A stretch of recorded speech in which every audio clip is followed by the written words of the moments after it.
आपका social media बढ़िया नहीं है, हम बढ़िया कर देंगे. How does it even make sense for an Indian client? 30-40,000 rupees to a lakh and a half. There are a lot of agencies who don't even know how to fulfill services. If the client says that I would want to test this for a month and then see how it goes, we say no to that client. There are a lot of people who know how to sell in the market but don't know how to fulfill. Hello, everybody. Today we have Aman with us. He's the founder of Winner Media, which is a social media marketing agency and also a personal branding agency. And in this particular video, we would be discussing everything like 0 to 1 of how to start an agency, how to price your services, how to retain clients, everything. And Aman would be sharing his experience. So, welcome, Aman, to my channel.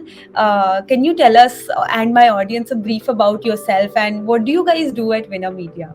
Thank you, Muskan, first of all, for inviting me to do this. I'm more than happy to share my story here.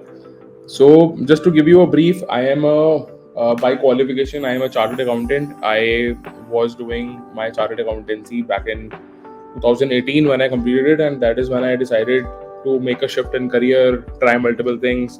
So I tried a couple of startups, did an e-commerce business as well. That was also working good until COVID came. But in the meantime, I observed that I am good at understanding people's psychology. I'm good at understanding what and like how people are engaging on socials. So that is where Winner Media started just with me, and honestly, it was more like me doing freelancing than actually calling it an agency. But I guess that is how it is. Once you start, you figure out things, you learn things, you slowly form it as an agency, start building a team, start getting better clients, and that is how it has been working. So currently, we at Winner Media, we're a content marketing agency where we help brands and personal brands with content marketing solutions, particularly on social media, majorly Instagram and YouTube. That Okay, is that's pretty much what we do. amazing. So you mentioned that you started with as a freelancer and then you converted into an agency. I think this is one of the most common confusion in like young freelancers or people who want to really convert. So how will I know that whether should I convert from a freelancer to an agency?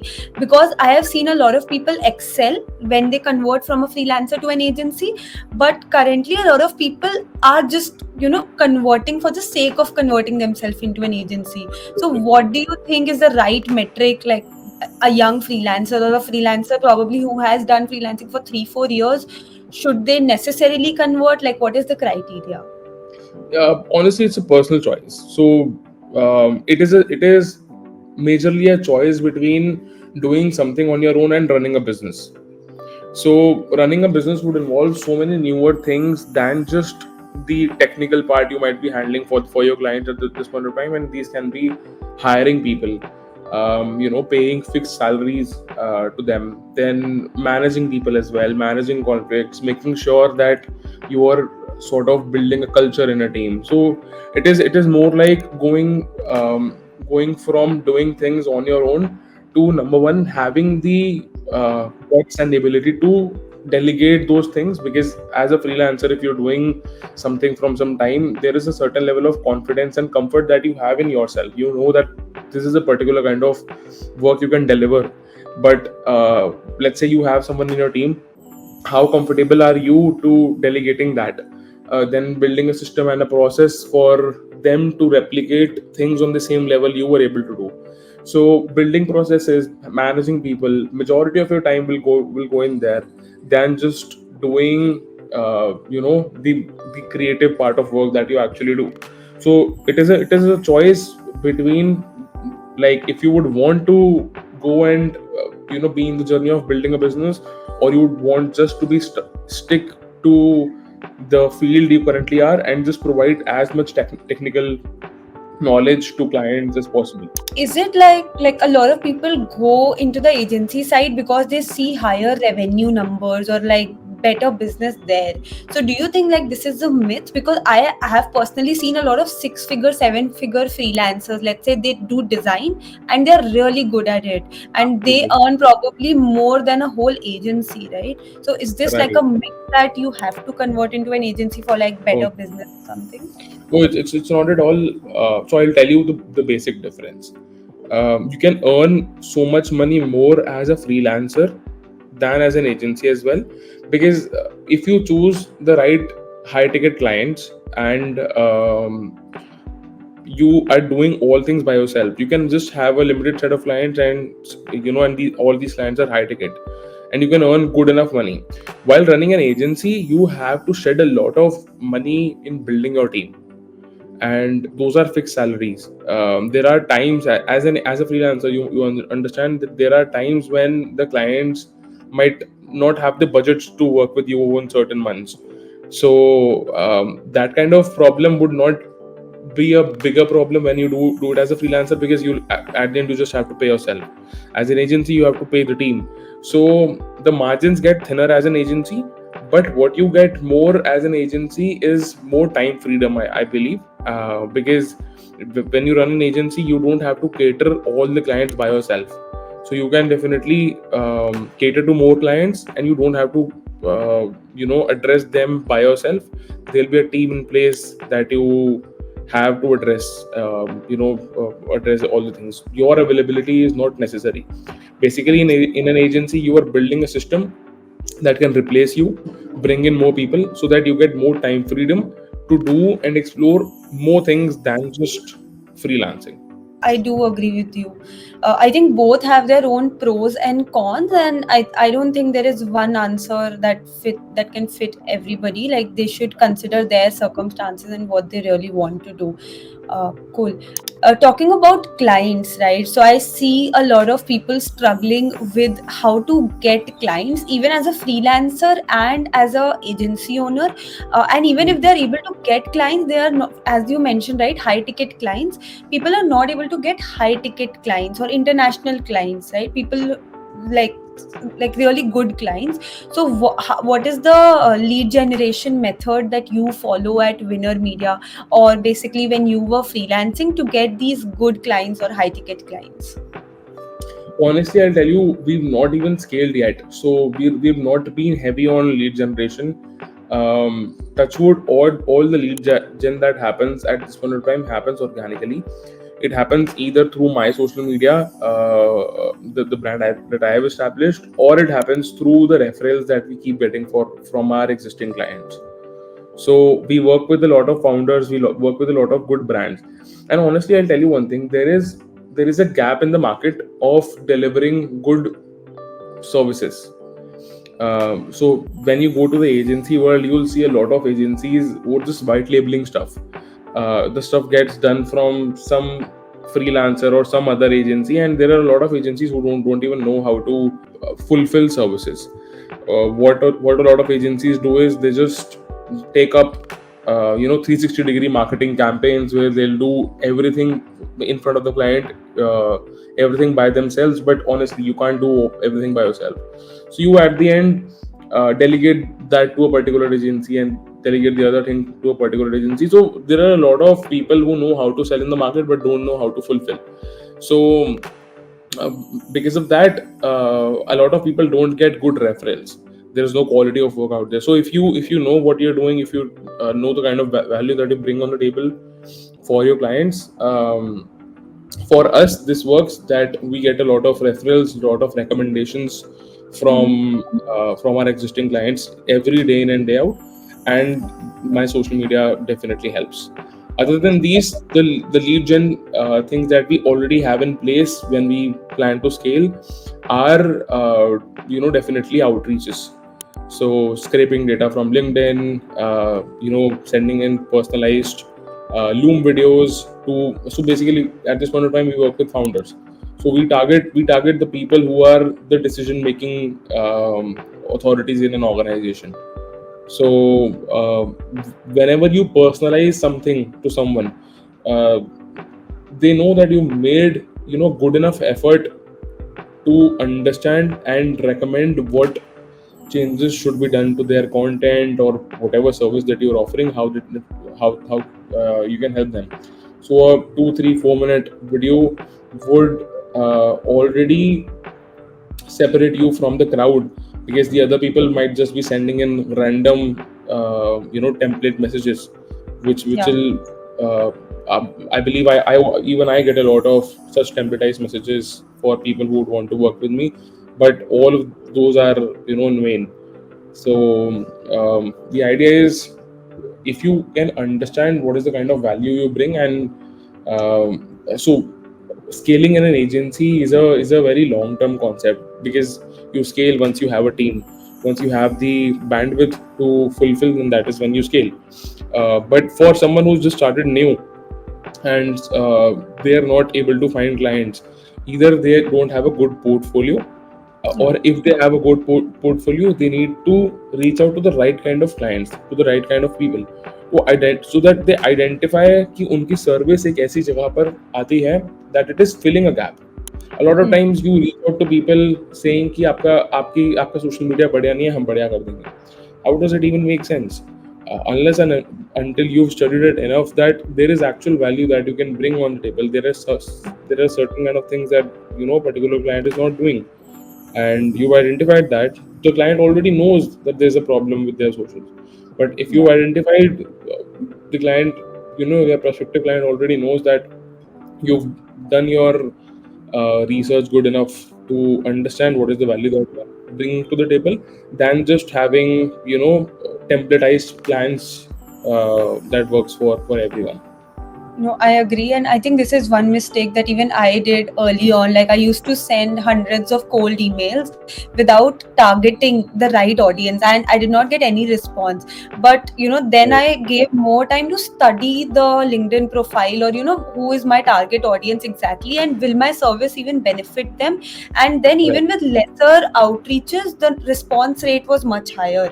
So this is how actually we got Dr. Pal for our LinkedIn personal branding. So he has like 3.5 million subscribers on YouTube and approximately a million on Instagram.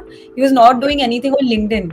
So we saw that and reached out to him on LinkedIn, because if he's a creator, he would also want to just grow on that platform, right? And Absolutely. it was just a simple cold email telling what he can do, and he got converted.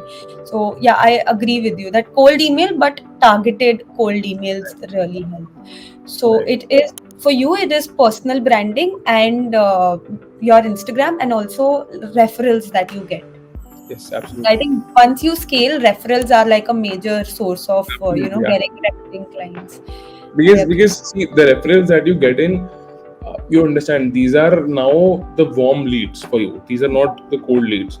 They've Yeah. already heard about you from someone. They've already seen a little bit of your work, and probably Mhm. then they've reached out to you, or though you were reaching out to them. There is a level of trust that is already built because of a third person who they Yeah. already know.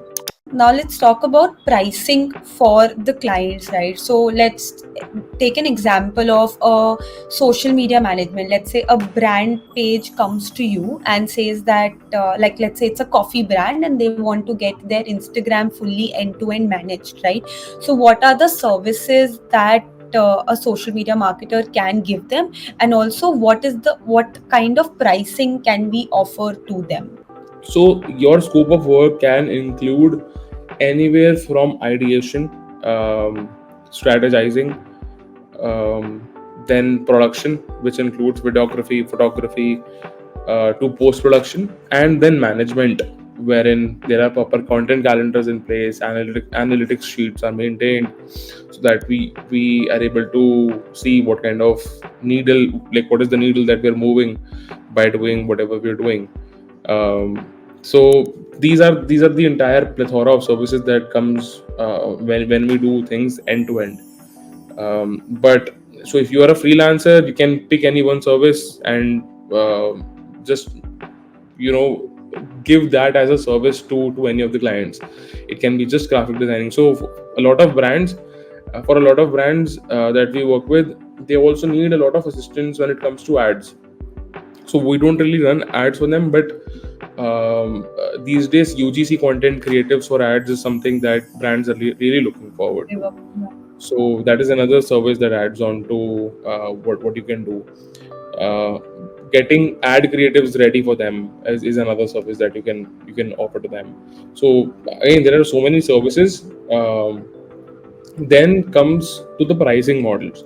So it depends on the kind of pricing models that you are comfortable with. It can be anywhere from a per deliverable based model to a full length retainer. Yeah, We just one usually question.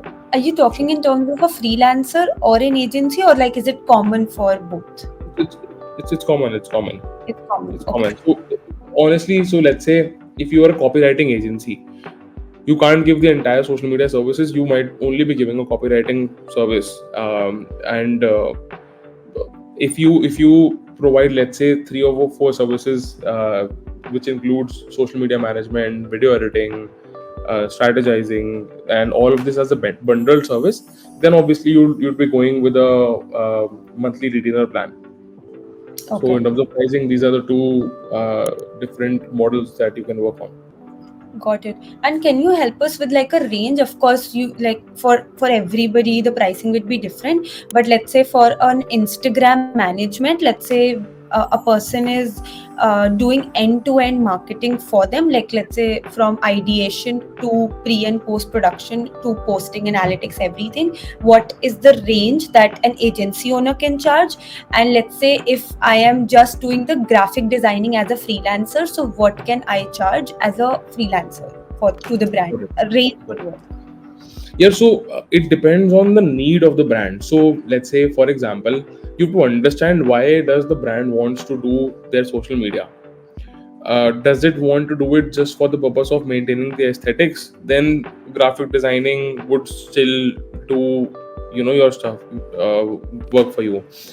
If the brand wants to be socially active, to be heard, so that people know that what this brand is standing for, so that people associate a particular sense of feeling with the brand, then they'll have to enter reels, or video content at this point of time. Then the entire game altogether changes, because with videos there are so many things that you can do. So in terms of pricing, it number one depends on how many deliverables you are lining on for a particular brand. Ideally, we work on 18 to 20 deliverables a month with whatever brand we work with. The second thing is, from the pricing perspective, you have to factor in the kind of value you bring on the table in terms of the quality of graphics, the quality of videos. Then is it just videos editing that you are doing, or you are also producing content? Are you shooting content for the brand? So things like these also matter. So if you ask me a range, you can charge anywhere between 30, for an Indian client, 30-40,000 rupees to almost a lakh and a half. And this is a big range. And this is a big range because, let's say, if you include production, where you also shoot content, because a lot of brands need this kind of service because they don't Mhm. have anyone to shoot content. You True. come in and you shoot content for them. You can charge for that. If the brand has content creation already sourced in-house, and you are post-producing content, you're editing videos, you're creating graphics, then probably somewhere anywhere between 40 to 70,000 is what you can charge. We've been in the space. We've charged 30,000 rupees. We've charged 50,000 rupees. We've even charged a lakh. These things have been different for different brands, and the quality of work that we've been doing has been changed over a period of time. So a lot of, again, ifs and buts, but I don't think there can be one particular answer, because whatever Yeah. dinners we even share with our clients, it is very deliverable based. So for example, if you're managing social media, what we've seen is the brands often come to you and ask for additional work as well. Mm. Let's say they ask you to help them with their ads as well, and we do that. We work with a lot of Shark Tank brands as well. When the Shark Tank screening was done, our teams were busy delivering over and above our monthly deliverables, because that was the need of the hour at this point of time. And Oh. the brand knew that we're the team who can handle videos, we can handle creative. So why not do it for their sales, for their ads as well. Okay, yeah, that is actually great, and I think